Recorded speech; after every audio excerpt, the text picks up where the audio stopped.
and then you've got Dan's voiceover coming in there, and I think it's just like all of these elements coming together and just in perfect synergy, and just kind of, it really brings chills up your spine.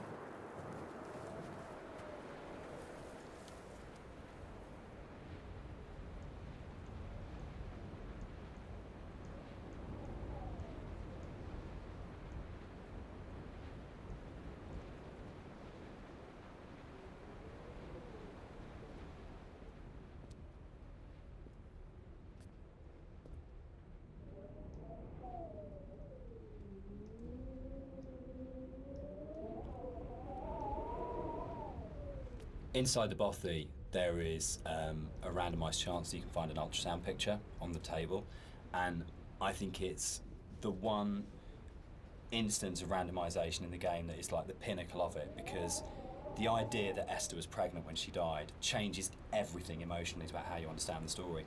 And not to say that you don't care as much if you don't find it, but it just adds this other layer of just the ground falls away from him the first time I saw it, and the meaning of the crash in Esther's death just means so much more when you go, it's not just about her, there was an unborn child here.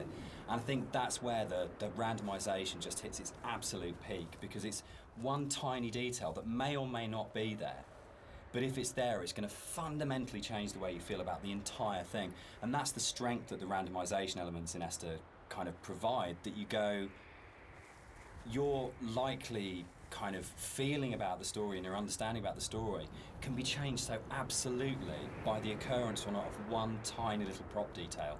And that's something which, those moments I think are what make it really, really special. So it's for me, it's almost like the most important prop in the game, because when it happens, it's so profound. Yeah, and it's again, it's just something that makes each playthrough more personal, I think. This is what I love reading about, people finding these things and going, holy shit, I've just found this one thing that's going to change it. That's changed my interpretation completely. Yeah, absolutely.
So as you leave the bothy and the seagull takes off, that's the one jump scare in the game, which is kind of interesting, because when we made it, we kind of had to, we kind of called it a ghost story, but there was no intention really. We kind of wanted this dreamy, hallucinatory type thing.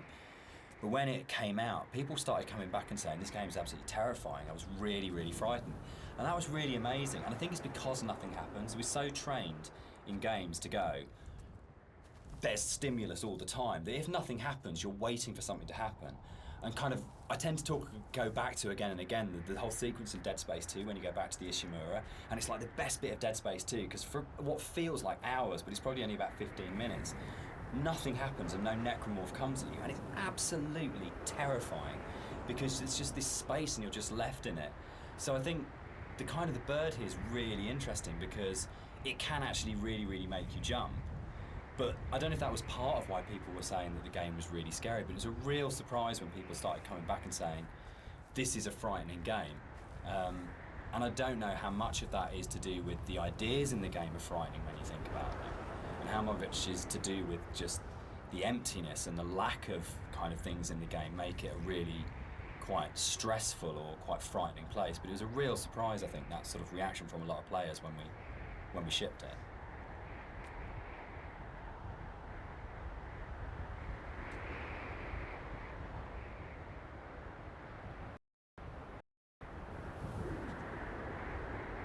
So one of the things that influenced the visuals quite a lot was the tech limitations at the time,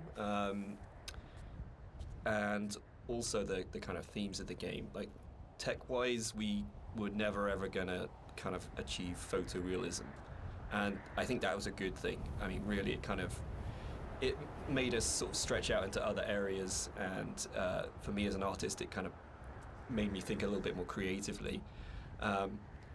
I did a few tests. We should probably talk about some of the inspirations behind it. I'm on a strict you don't talk about Stalker kind of thing going on here. But when Rob and I started talking, I think one of the first things that we kind of discovered was how much we're both obsessed with Stalker. And I think that was one of the major things behind it in terms of when people talk about game inspirations. I mean, for me, there's a lot of FPS stuff in there, Doom, System Shock, but I think Stalker probably more than anything else.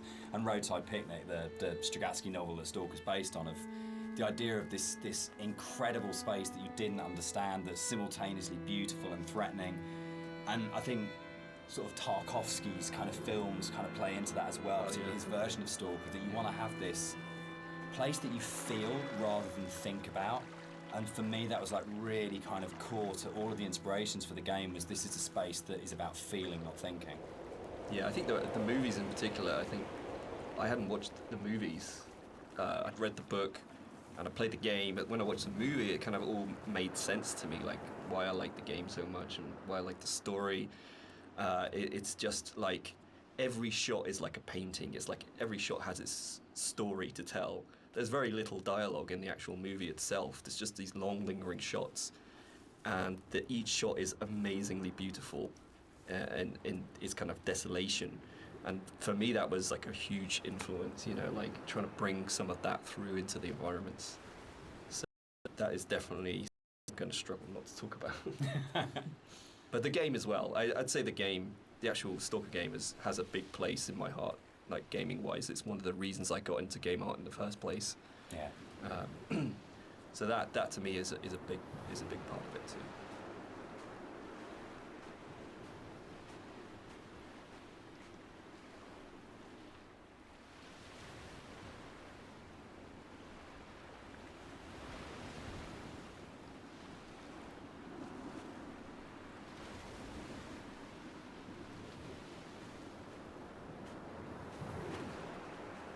One of the more interesting and challenging things to do in the visual side of things is to kind of create an emotional connection with the player.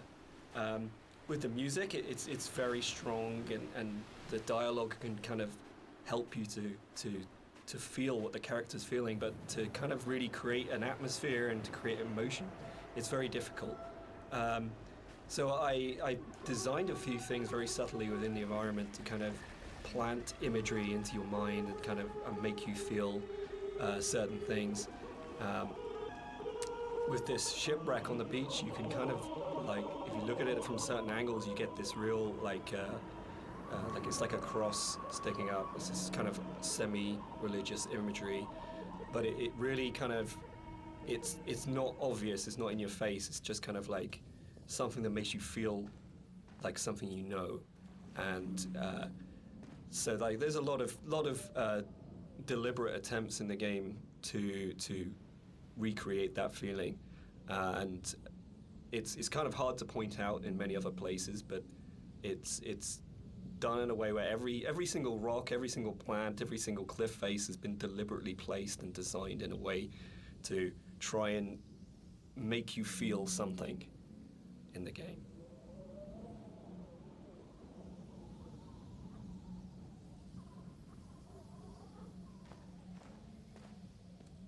This is another of my favourite bits in the game, where you come along the edge of the sort of gully and you find hundreds of books, and it's one of the first times where most explicitly there's the suggestion that nothing you're seeing is real, because there's just no way that this can exist, and it's a really amazing, uncanny moment. But it works, I think, for me, because you just go, I don't understand it, but it's lodged somewhere in my head and I can't get rid of it and I can't unsee this.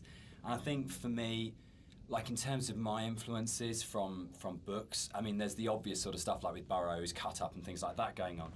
but it comes to the kind of books that I really love, that, like Roadside Picnic, or the other one by the Stragatskys as well, I absolutely love, is The Ugly Swans, that's just full of these images that you go, I don't understand, I literally have no idea what's going on here, but I can't shake it, it's just got its hooks in me. And I think more recently you've got books like Jeff Vandermeer's Annihilation does this so well, where nothing is understandable, but you feel the logic, but you can't understand the logic, but you feel like the logic's there.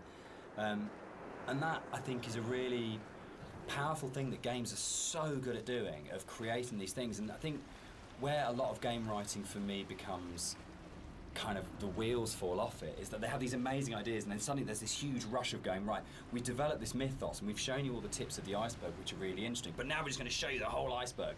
And actually, that's never that satisfying as a player, because it robs the mystery. And I think the best game writing is those kind of moments where you go, I feel like there's something just outside the edge of my vision or just on the edge of my hearing, but it's the confidence to go, that's it, all you get, and the rest of it is up to your imagination.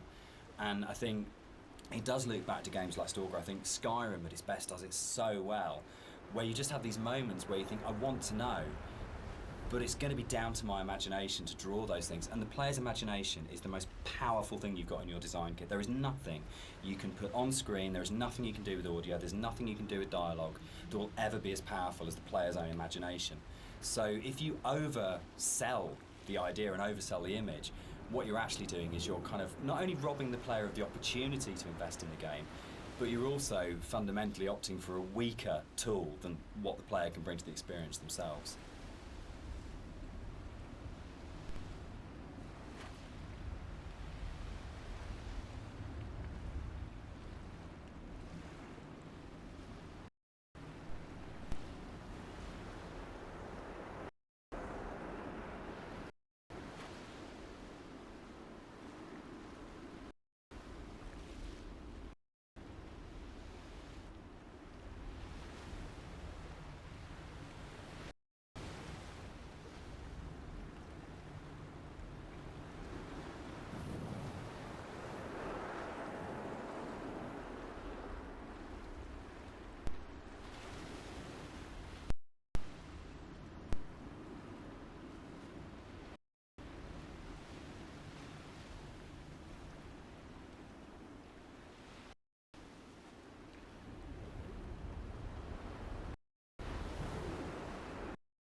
One of the really important images in the game is the radio mast, and the soundscapes that I wrote for the game are really tied into this idea.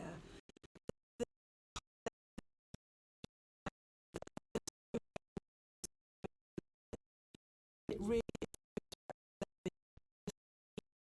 is at this point. Two levels actually.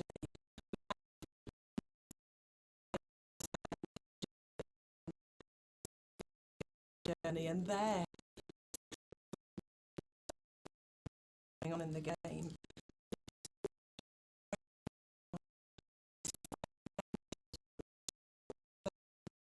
really ties into the idea of the radio